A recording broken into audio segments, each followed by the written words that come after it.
Le parti de la majorité présidentielle extra-parlementaire sollicite auprès du président Kabila le report de la tenue des concertations nationales. Pour eux, le présidium a échoué et le rapport du groupe de contact doit être rejeté en bloc. À Mbandaka, tout est fait par le nouveau gouverneur pour rétablir le courant électrique dont reproche à Kinshasa, au quartier Kogelos. L'eau se fait rare et la population trime pour s'en procurer. Une Jeep s'est encastrée dans une manne sur la route qui mène vers Mboudi, le marché pirate créé par les policiers serrés à la base de ces sinistres. Antena, le journal, Alain Kiouka.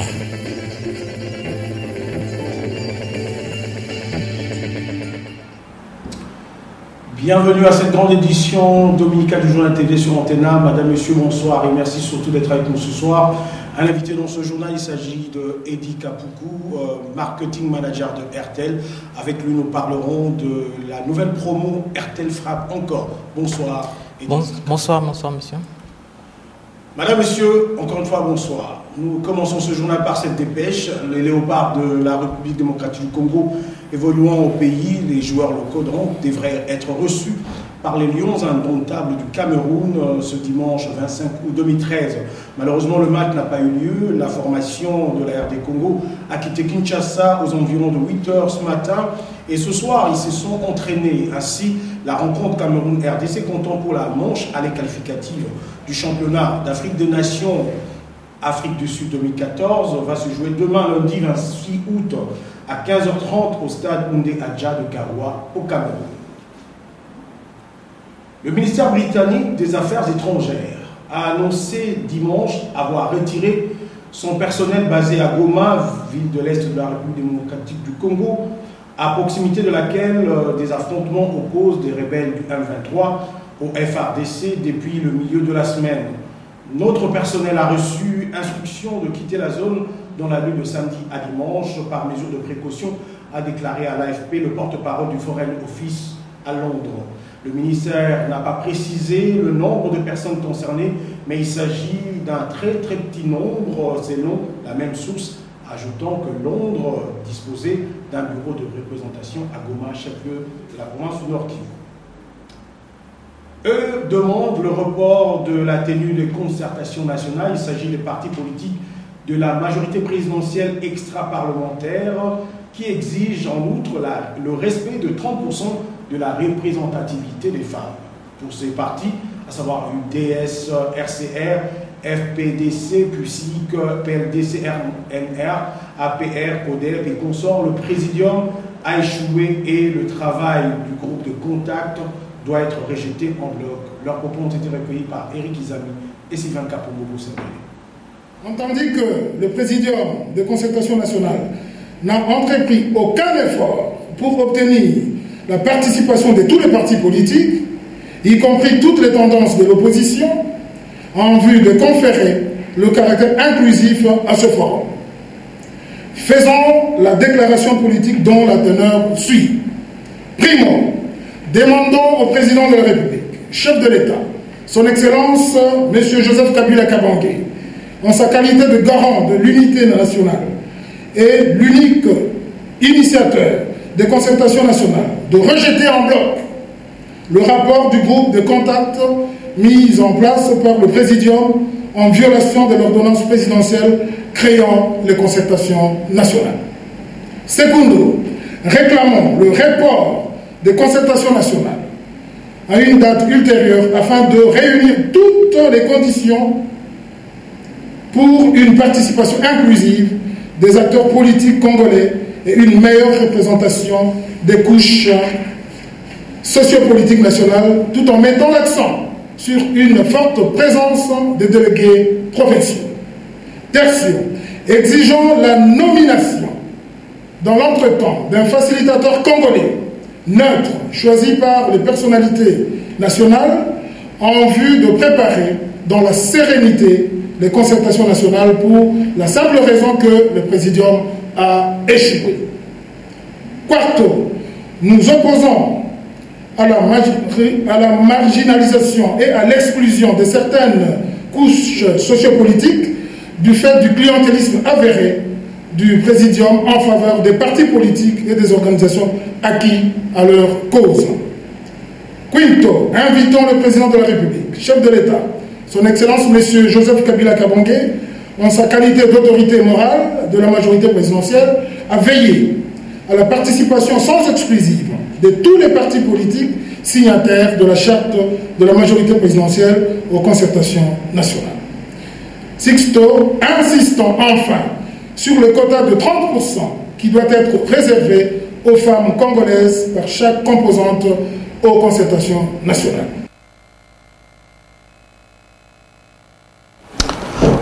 Une interpellation lancée à tous les Congolais, bien Dieu créateur ne va pas accomplir le désir charnel des hommes, mais il va plutôt utiliser les hommes pour faire aboutir son plan de paix et de progrès. Pour ce faire, l'Éternel nous exhorte à persévérer dans la pratique du bien.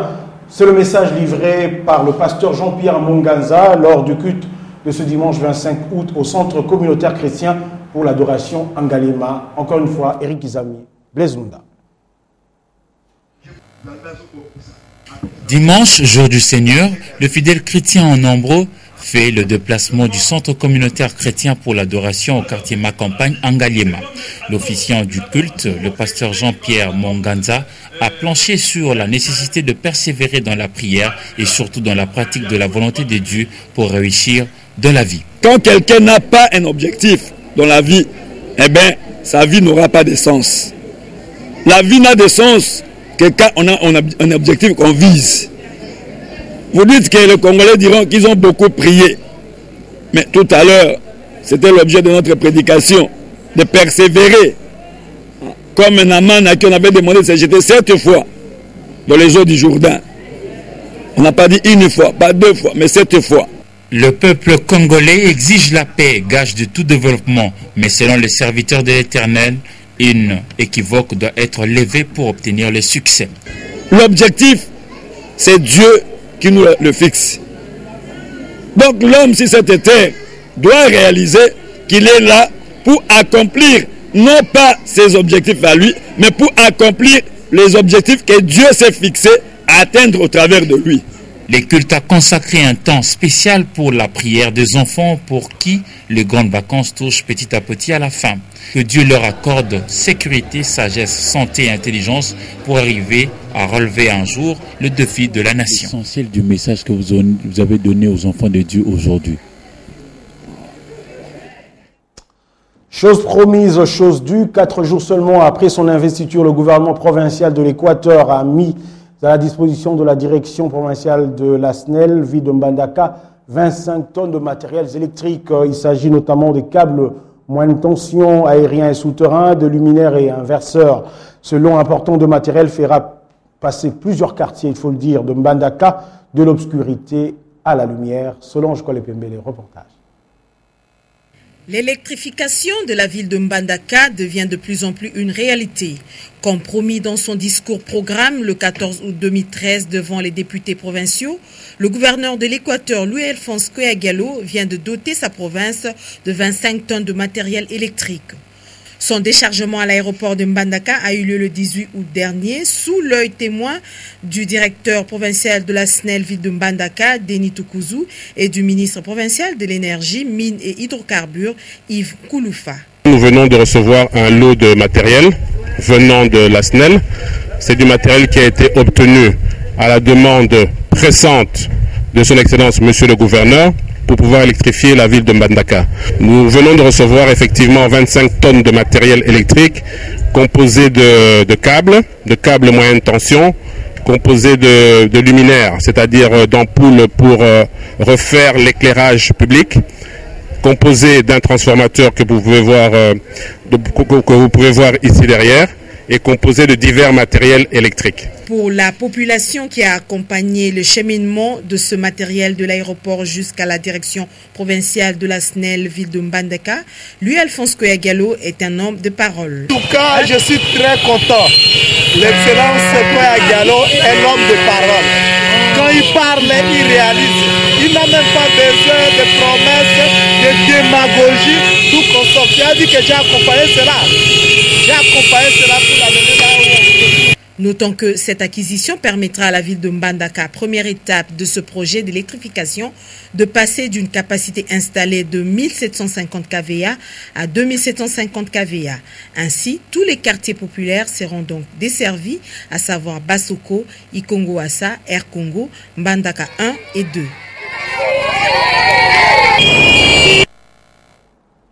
Ici à Kinshasa, au quartier Kogelos, dans la commune de Mongafula, la population fait face à une pénurie d'eau. Aucune goutte ne coule des robinets depuis des années. Cet épineux problème est également à la base de plusieurs maladies et de l'obscurité, ainsi que de l'insécurité. Le constat a été fait par Myriam Kapinga et Josène Belebele. Le quartier Kogelos est habité depuis une vingtaine d'années et la démographie est galopante. La fourniture en eau potable y est inexistante. Pourtant, dans le passé, les tuyaux du plateau de professeurs qui jouxtent le quartier faisaient l'affaire. Mais la source a tari depuis des années. Les habitants sont obligés de faire des kilomètres à pied pour s'approvisionner en eau. Ils sont exposés à plusieurs maladies et à l'insécurité. Nous éprouvons d'énormes difficultés pour nous approvisionner en eau potable. Souvent, on s'approvisionne en eau impropre à la consommation que nous puisons dans les sources lointaines. Cette situation nous plonge en insécurité car certains défis sont parfois violés.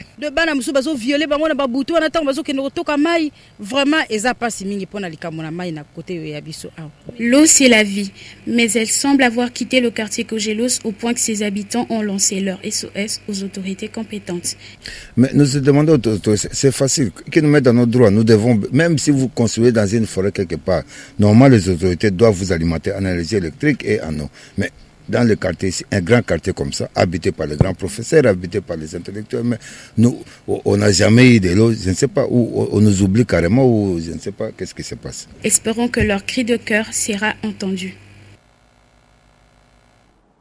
Dans le cadre de ces activités de salubrité, le projet d'entretien et de réhabilitation des infrastructures routières en RDC et de l'amélioration de l'assainissement urbain à Kinshasa, PARO, a organisé samedi 24 août une campagne de sensibilisation à l'intention des autorités politico-administratives de la commune de Kasavubu. Ce projet se déploie dans 9 communes, à savoir Barumbu, Gombe, Kinshasa, Lingwala, Kintambo, Bandalungwa, Giringiri, Kalamu, y compris bien sûr la commune qui porte le nom du tout premier président de la RDC. Et puis il faut préciser que PARO évacue dans les 62 stations disséminées dans ces communes 10 000 mètres cubes d'ordures par semaine. José Moussangana et Blezonda pour le reportage.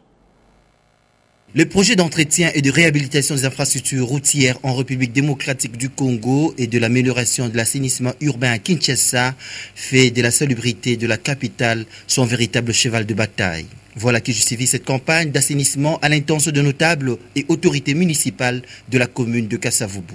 Au regard des actions réalisées par PARO, le représentant de l'autorité municipale s'est dit satisfait. Il est vrai que le PARO, ce qu'il fait, est grand. Comme j'avais dit à mon mot, le PARO est là pour l'assainissement, la propriété de la ville de Kinshasa en général. Et à Kasavubu, on le sent. Avec nos 7 stations de transit. Mais est-ce que la population est accessible à cette initiative qui vise le changement de sa mentalité ? Nous avons mis en place une filière, une méthode, une stratégie, je crois, et elle marche. Elle marche, elle fonctionne sans problème à 100%. Nous sommes descendus à la base. Nous sommes descendus à la base pour balayer la route et ils feront dans les stratégies, ils feront de porte à porte. Que dire alors des communes qui ne sont pas prises en compte par ce projet, mais dont les immondices sont déversés dans les stations de transfert? Les mauvaises habitudes dont nous déplorons dans les 9 communes, ce sont les mêmes mauvaises habitudes que nous retrouvons également dans les autres communes. La cérémonie du lancement de cette campagne a été sanctionnée par un carnaval motorisé et un match qui a opposé les habitants de la commune de Kasavubu aux agents du PARO.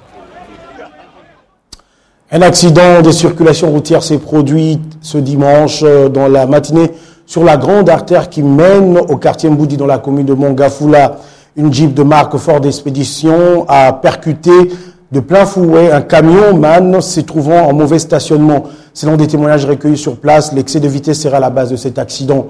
Sylvain Kapombo Sengele pour de plus amples détails.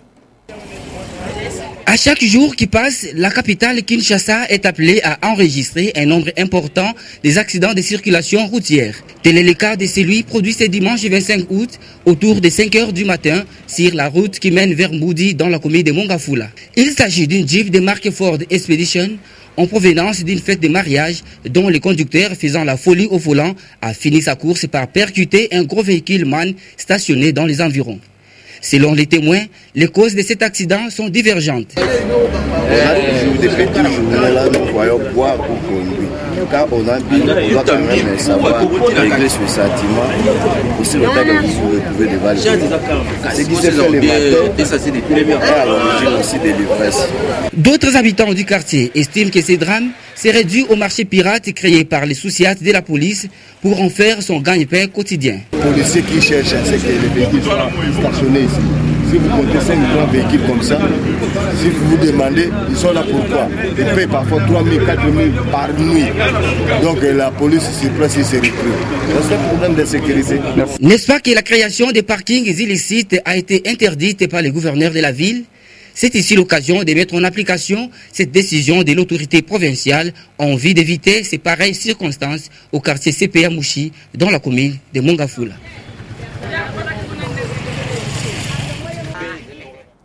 Justement, il constitue l'une des causes des accidents à répétition dans la capitale de la République démocratique du Congo. Il s'agit du phénomène céder Mutuka, comprenez, céder le volant à un tiers. Découvrons un peu cette pratique qui prend de l'ampleur chaque jour aux grandes dames de la population. Eric Izamenda Ilambouchi nous en parle.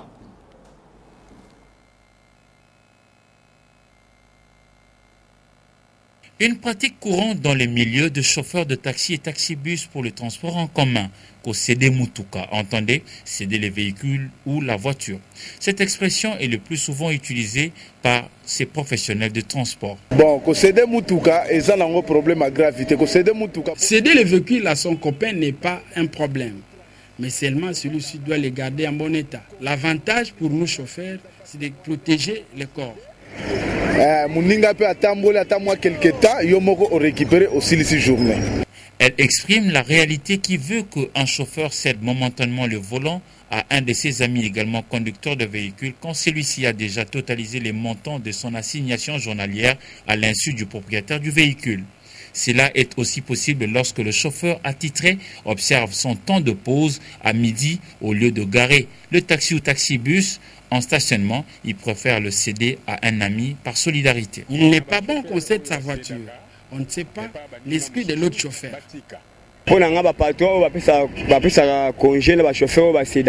Mais les patrons doivent aussi nous donner un jour de congé pour nous protéger. Cette pratique prend de l'ampleur. Dictée par la solidarité, elle fait que le taxi ou taxibus passe de main en main sans certitude de la maîtrise réelle du volant. Conséquence, les accidents se multiplient.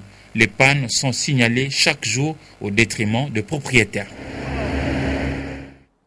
Voilà qui nous amène à parler éducation. L'Université de Kinshasa a organisé samedi 24 août la soutenance publique de la thèse d'agrégation en médecine du chef de travaux Jean-Paul Sekele du département d'odontostomatologie de la faculté de médecine. Ce travail a porté sur l'influence de la prothèse amovible partielle en résine acrylique sur la santé bucco-dentaire et la qualité de la vie. Popol Ziakwa, David Tembeni et Anne-Marie Ossite pour le reportage. Cet examen a porté sur l'influence de la prothèse amovible partielle en résine acrylique sur la santé bucco-dentaire et la qualité de la vie, a pour objectif d'investiguer sur la santé bucco-dentaire des patients édentés partiels porteurs ou non de prothèse amovible partielle en résine acrylique et évaluer l'effet de la PAP sur la satisfaction des patients en vue d'améliorer la prise en charge de la réhabilitation orale en République démocratique du Congo et à travers le monde. J'ai recommandé que pour les praticiens, les cliniciens, ce qu'ils doivent faire, c'est quoi? Quand un patient vient avec une solution pour demander une prothèse, ce que vous devez faire, c'est d'examiner. Si vous trouvez 4 paires d'occlusions dans la bouche du malade, il ne faut pas faire la prothèse. vous lui donnez des conseils de protéger les dents naturelles qui sont là. Mais si on veut faire une prothèse, s'il tient, alors on fait les implants. Et les implants, ça coûte. Dans les conditions de nos milieux, les gens n'ont pas assez de moyens pour se faire remplacer les dents. Après avoir siégé à huis clos, les membres du jury ont donné aux récipiendaires la mention grande distinction. La faculté des médecines a ainsi reçu un nouvel élément en vue de la relève académique en la personne du docteur Sekele Jean-Paul.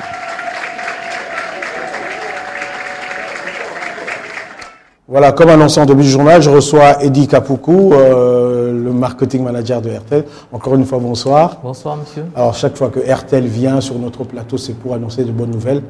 La bonne nouvelle aujourd'hui, c'est l'offre ou la promotion que vous lancez.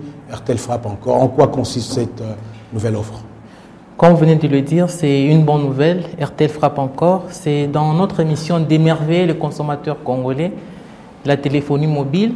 Nous amenons un nouveau produit qui consiste en des forfaits de communication, communément connus sous le nom de activation dans ce pays.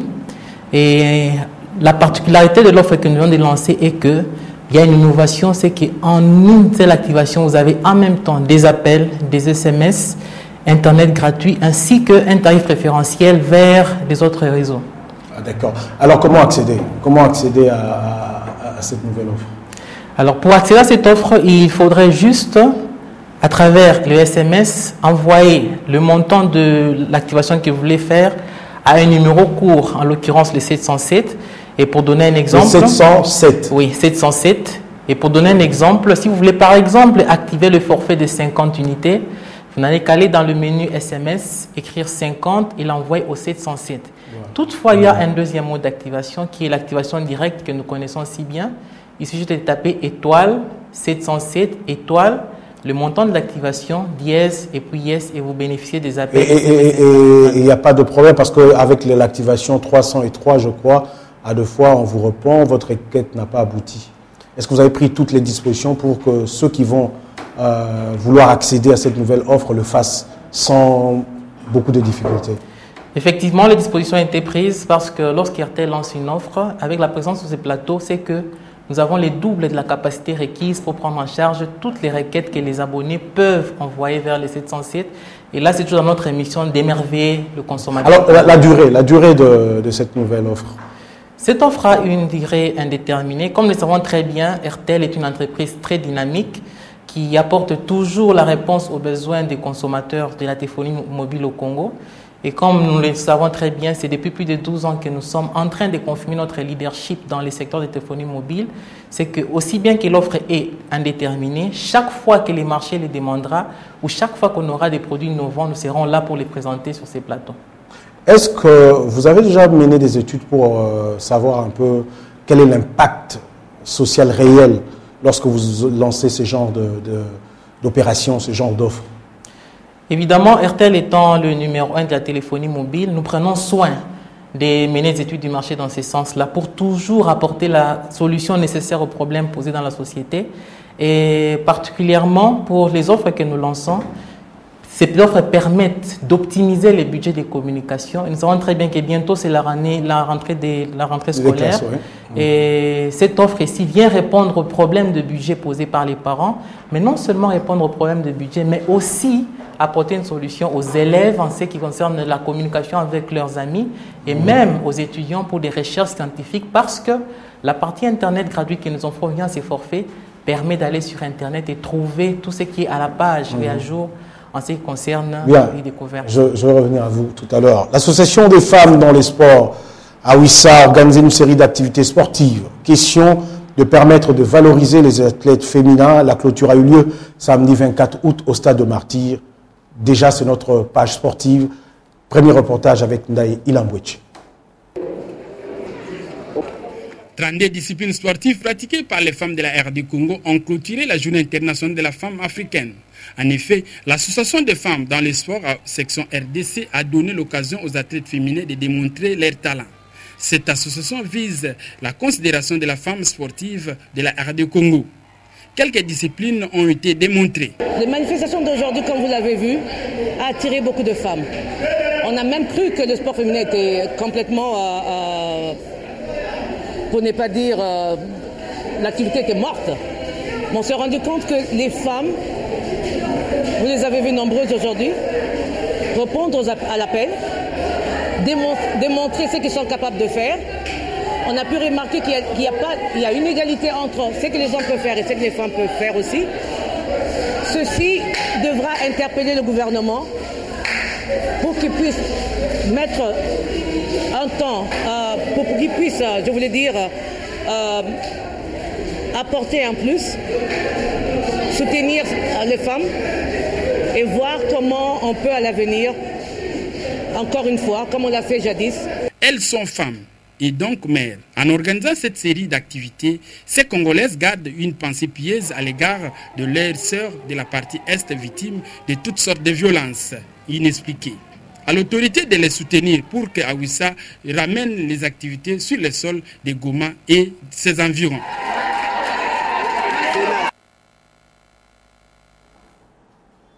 Et puis en prélude de la 10e édition de la Coupe de la Fédération de volleyball prévue ce lundi 26 août dans les états-majors, les clubs se préparent à prendre part à cette explication nationale. C'est le cas du volley club Espoir de Kinshasa. Suivez plutôt ce reportage, encore une fois, de Ndaï Lambouchi et José Moussangala. En marge de la 10e édition de la Coupe du Congo de balle au filet, les équipes se préparent pour arracher la qualification aux compétitions africaines de cette discipline. Parmi ceux qui vont compétir, l'on compte le volley club Espoir qui est prêt à défendre l'image de la ville de Kinshasa à cette explication nationale. Le président du club, Christian Matata, et son comité ont gratifié leur poulain d'un lot d'équipements et ils sont heureux. En fait, on est en train de préparer la Coupe du Congo. Donc le championnat va commencer d'ici quelques jours. Donc aujourd'hui, on a préféré jouer avec nos joueurs et on en a profité pour leur remettre des équipements qui pourront leur permettre de jouer la Coupe du Congo. Comme je ne cesse de le dire, les ambitions restent les mêmes. Je pense que vous avez vu comment on a joué le championnat de Kinshasa. Les objectifs restent la qualification pour la Coupe d'Afrique et remporter le trophée. Nous sommes déterminés juste à la Coupe du Congo. Lionel Messi, mais ce que nous demandons seulement que les joueurs qui vont venir jouer, que c'est l'habitude de notre comité, pour nous ce n'est pas une surprise. On est toujours content. La Coupe du Congo de volley va démarrer ce lundi 26 août 2013 au Stadium de Martyrs. 5 provinces ont confirmé leur participation et certaines sont déjà dans la capitale de la République démocratique du Congo. Le tournoi de football loisir qu'organise la Ligue sportive pour la promotion et la défense des droits de l'homme a bel et bien débuté samedi 24 août au stade Tata Raphaël de la Kétule. Le détail avec Ndaï Lambouchi. Au total, 8 équipes de football loisir prennent part au tournoi dénommé Justice Loisir. Cette compétition du ballon rond, des clubs de la magistrature, des barreaux, des avocats, des inspecteurs judiciaires, des greffiers et des agents de la justice a démarré le samedi 24 août 2013 au stade Tata Raphaël. Les 2 rencontres de l'ouverture ont tenu en haleine les fans du foot. En première explication, le football club d'Ouralex de la Gombe des jaunes vêtus a perdu devant le greffier d'Appel sur le score d'1 but à 2. En deuxième opposition, Duralex du barreau de Matete a dicté sa loi sur le football club Tolérance Zéro de la police judiciaire 3 buts à brosse. Une 7e édition de la LISPED qui démarre bien. Ils sont heureux, les acteurs de cet événement sportif. La 7e a débuté et sous un signe de fair play, de la non-violence. Vous avez vu, c'est dans un climat de bon enfant. Tous les acteurs judiciaires s'unissent pour venir s'associer à la LISPED et converger vers un seul objectif qui est le ballon rond, comme je l'ai dit tantôt, dans un esprit de fair play, d'amour, de convivialité et surtout de la non-violence et de fair play. Et le message a été suivi depuis le lancement du tournoi. Je crois que le problème ne manque pas, on est sportif, mais c'est dans un cadre purement amical. D'abord, l'équipe a l'habitude, pour le moment, d'être toujours championne. Le tournoi a débarré avec les mêmes ambitions, c'est-à-dire nous voulons rapporter le trophée de ces 7e édition de Ligue de l'ISPED. En dehors de cette compétition, sur sur le rapport entre les différents barreaux, système judiciaire, c'est-à-dire il y a les greffiers, il y a les avocats, il y a les magistrats, donc c'est la famille judiciaire. Donc nous concernons seulement la sportivité. Ce tournoi de foot loisir qu'organise la Ligue sportive pour la promotion et la défense des droits de l'homme, l'ISPED, ira jusqu'au 12 octobre 2013. Eddie Kapoukou, je reviens à vous pour boucler notre entretien. Nous savons que RTL a plusieurs catégories d'abonnés. Vous avez d'ailleurs lancé dernièrement RTL Premium. Qui sont concernés par cette nouvelle offre RTL Frappe Encore? RTL Frappe Encore est destiné à tout consommateur de la téléphonie mobile et aussi bien ceux qui sont déjà en possession d'une SIM RTL que ceux qui n'en ont pas encore. Et toutes les couches de la population sont concernées parce que on en a pour toutes les bourses, à partir de la plus petite valeur qu'on peut trouver sur les marchés jusqu'à la plus grande. Donc chacun fait son choix et ça répond effectivement aux besoins de communication de toutes les couches de la population, du plus petit consommateur au plus grand en termes d'usage du téléphone mobile. Merci beaucoup d'avoir répondu à notre invitation pour nous parler de cette nouvelle offre ou promo RTL Frappe Encore. Je vous remercie. Merci également à vous, chers téléspectateurs, de nous avoir suivis. Prochain rendez-vous avec les informations, c'est ce lundi. Vous retrouverez à 19h Mami Tambou. Entre-temps, portez-vous bien. Excellent suite de programme sur Antena. Bon début de semaine à toutes et à tous.